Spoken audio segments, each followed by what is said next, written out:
Alrighty, what is going on, my fellow Marvel Rivals gamers? It's your boy Apxche, and today we're doing a VOD review for Jay the Man on Ultron. So, we got a solo tank comp with 3 supports. Got a lot of sustain in that regard. We don't really have any hit scans, so if there are any flyers, that probably will be a big part of your responsibility.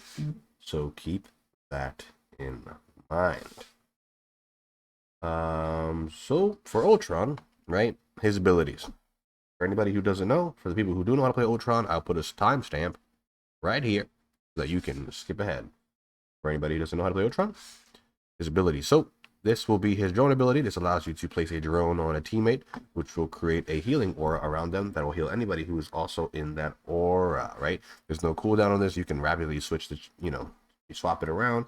Pretty cool. This ability here is going to be your shield.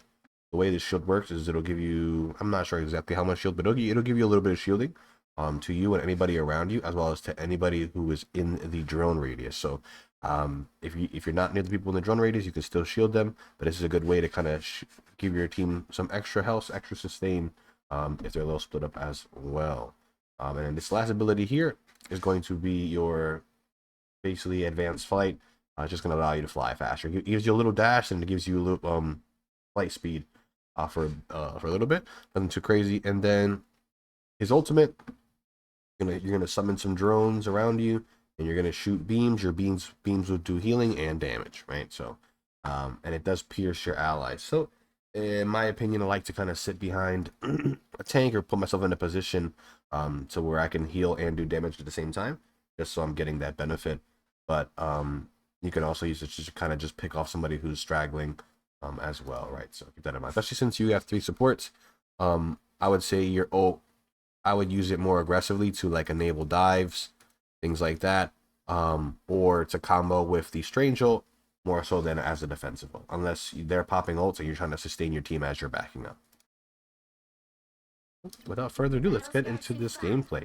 4, 3, 2, 1.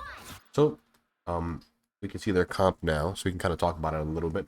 So we know that they have a Luna, a Loki, a Bucky, a Hawkeye, a Thing, and a Captain America. So for the most part, their comp isn't really going to be too great at dealing with you. Your 2 threats are going to be the Hawkeye, probably, and the Luna. Just for the fact that Hawkeye hits you with 1 arrow, and that's basically all your health gone. So you have to make sure you're not peeking him too often, as well as 1 lucky shot, and you're done. And then be aware of him trying to knock you out of the air, right? Especially into his tanks. So really want to make sure we're not getting hit with those grounding abilities, as well as he can ground you as well now because he can jump at you. Totally forgot. So we want to kind of keep our distance, but we don't want to be too far that we're not doing enough. A big thing about Ultron is Ultron doesn't really have a great like self-sustain. So with that being said, well, he doesn't have any sustain other than his shield, right? So when it comes to placing your drone, I like to place your drone on somebody that I think needs it, as well as I like to stand near them. So for example, let's say we figure out they have a cap. I would just put my drone on my supports, and I'll just play off my supports, right? So because these supports are going to heal everybody else, your job's to kind of just give them that extra oomph so they don't get blown up, right? And you help them survive. So I'd rather leave it on my supports than my tank. I think maybe initially you can leave it on your tank just to get that little bit of ult charge, but after that, probably just put it on to support. So right here, it's really important that you're getting information, right? You're shooting at the thing, but we've yet to kind of look around. And I really refuse to believe your team is communicating in any way, shape, or form to give you the information you need. So when you come out here, I wouldn't come out and just straight look for mid. I would maybe like fly a little bit so you're not in that LOS. Figure out what's there, cool. Figure out what's there, cool. Right? Like peek a little bit here. Like don't hard peek, but like use your body to kind of get information and then start fighting. Just so you're more aware. The last thing you want to do is just not be aware and then somebody get a free pick.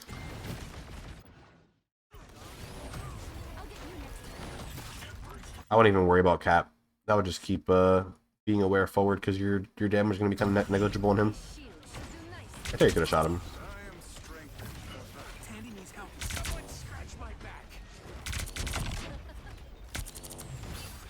So we realized that they have a front to back comp, which means that into Archon is kind of the same thing. You should be able to out-sustain them.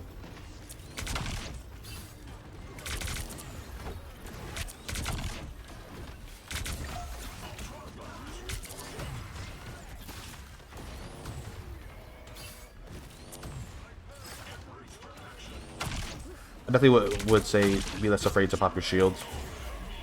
Don't stay in his LOS for too long. Give her a shield while she's fighting. So right there is a perfect opportunity for you to use your shield. So I can tell that you're not super comfortable in this character because you're not using the shield nearly enough. But that is a great example of if you're going to put your drone on a flanker, when they go in, you should shield them. Just give them that extra health, because if Hawkeye hits a lucky shot, which he didn't, he could just one-tap your DPS, right? So like, just don't let him do that. She goes in, give her a shield, she'll brawl, get more shields, and get out.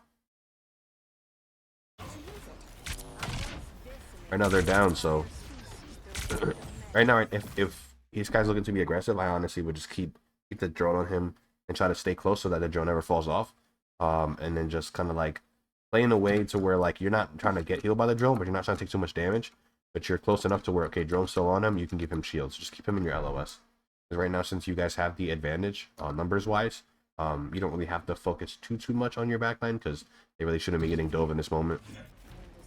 Shield, shield, shield. Yeah, see, look, she died. It may or may not have saved her, but like you should be giving her that sustain.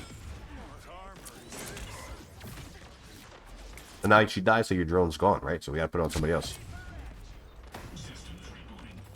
There you go, nice.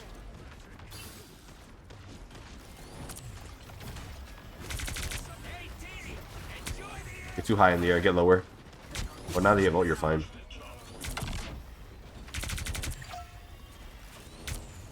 A little more to the left side, take advantage of your right hand. So since there's no shoulder swap in this game, right hand advantage is gonna be really strong. Now, I'm not gonna sit here and tell you that you always need to have right hand advantage, but in a situation like this where you know that everybody's to your middle and to your right, you might as well start, play around a pillar. Give yourself some cover, even if it's like kind of back here a little bit, something, right? But give yourself some natural kind of cover to play from, even if it's like this, Obviously she's over here, so you have to be careful of that, but just floating straight in the air is just a bad habit to have. This all doesn't really do anything.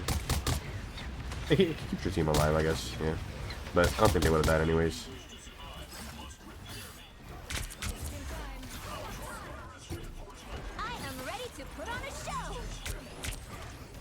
I think that shield was unnecessary because he was coming to the ult.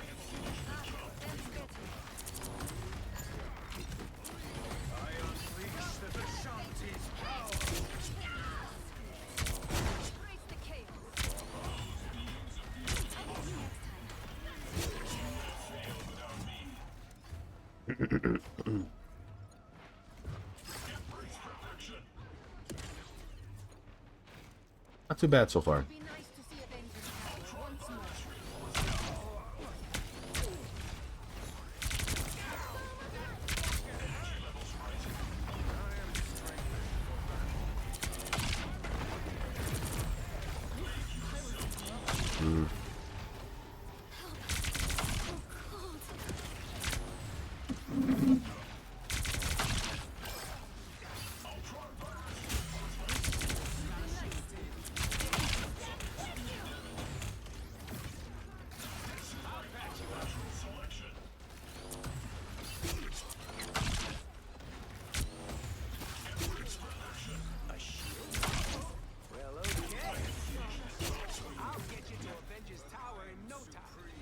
Something that I'd also say again, just to kind of like reiterate, another reason why I like you really putting your drone on like the flankers as well as like your backline is because those are heals that really nobody else is gonna get. The backline will either heal itself, your supports, or the flankers just won't get healed and they'll get health packs. And the reason why it's good to heal one or the other is because since those are things that your backline probably won't heal as often or will miss a lot of opportunities to heal, you're not stealing a lot of ult charge. That's one thing that I really want to put an emphasis on is you don't want to steal ult charge from your rocket and your cloak because their ults are the true defensive ults. Your ult's pretty good too, right? And it's nice to be able to get it and use it. But let's be real. Like if you had to choose between one of those ults, you probably want one of those over yours. So what I would say is try not to overheal. I know it sounds crazy because you're playing a support character, But just keep that in mind.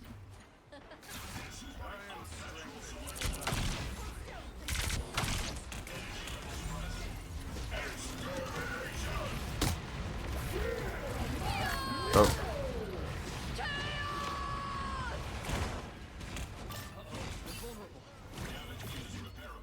That was rough.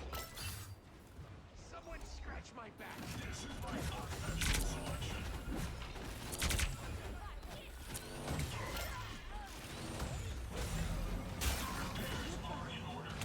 Unfortunate. Definitely a good thing that you're breaking the Loki clones. Be aware of the enemy and your teammates.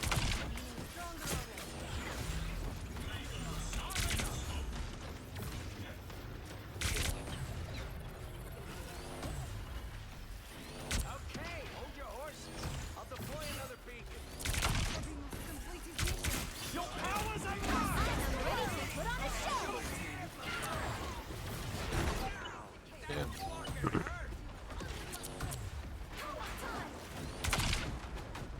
See how hard it is to hit the shots from where you're at? Like, abusing your flight as Ultron is cool. But I feel like a lot of people have misconceptions when it comes to playing flyers, and they feel like they always have to be super high in the air, you know?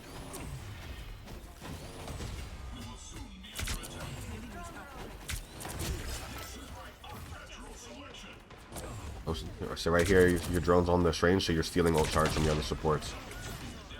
Especially in a position where you don't really need to like hard win this fight. Looks like you don't need the healing to be on him. I like this ult. It's a good combo with magic.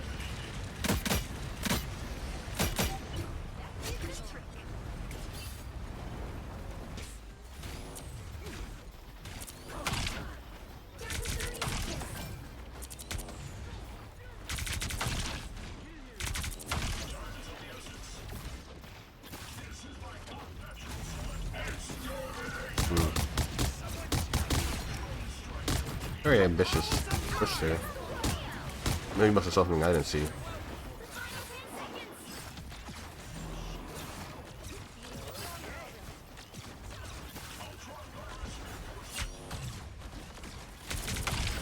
have to keep fighting until we have a winner.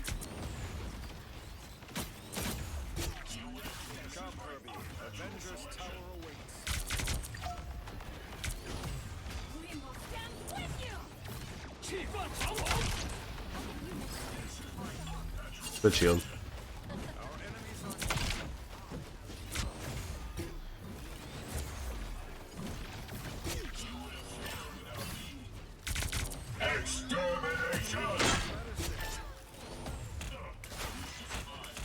So you don't die.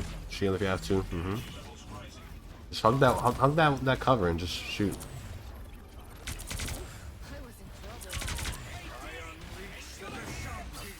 One thing about Ultron, I mean, you've probably known, is his shot is like, when it comes to his damage, we'll just use a numerical value, but it's like 1118, right?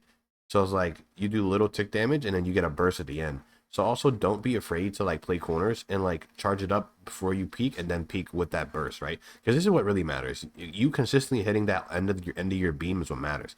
The beginning doesn't really matter. It's a really small damage. It's nice to hit it all, but if hitting it all means you get blown up, you know what I'm saying? I'd rather you peek, do this, either not get hit or take little damage. You can repeatedly do that as well. I am ready to put on a show. You know what's that girl here?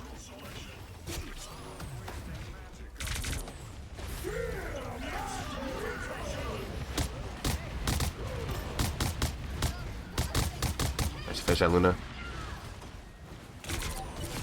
Nice, good job. Sure you live though now. Flying too high, you're gonna get shot by Hello. Pocket shield. Nice.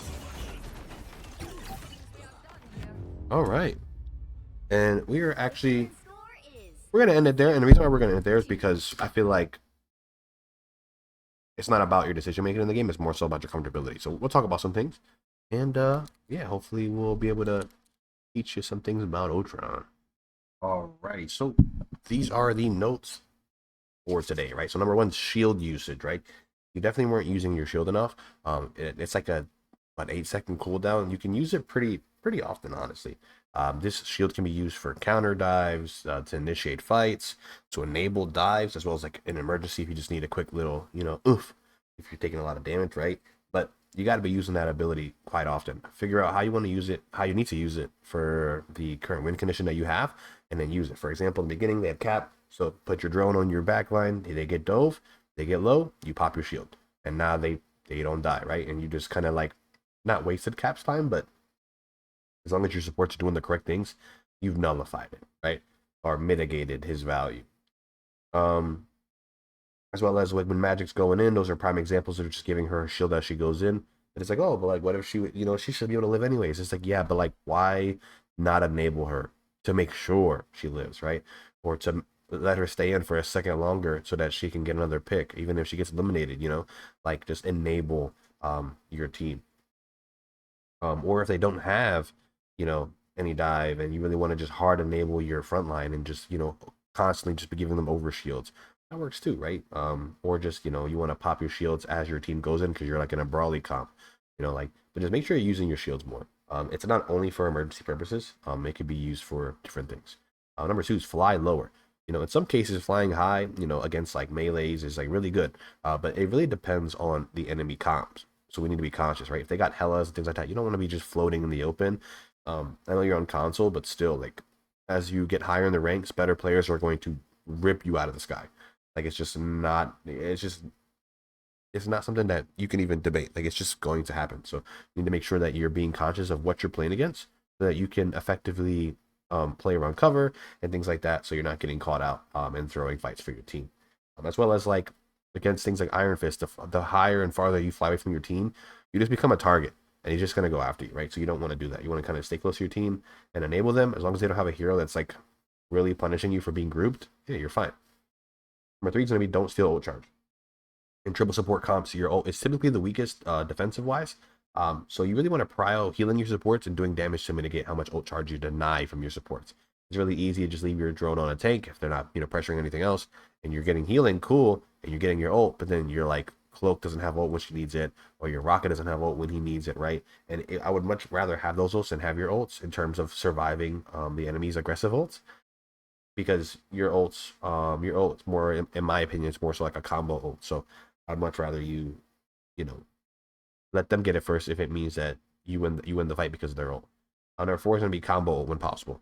Your ult is great at enabling aggression. It can be used as a defensive ult, but it's really good at like comboing with aggressive ults, whether you're like cap ulting in and like you're rushing the back line, or your strange hits a big ult, like because now the souls, they take AoE, the soul and the player, they both can take damage if it's AoE, right? So you want to be able to hit both, right? As well as, so you got a Magic or anybody that's going in aggressively, you could just dump your ult on them, right? And it just hyper enables your team. So in my opinion, Ultron ult is more so of an enabling / combo ult than it is a defensive ult.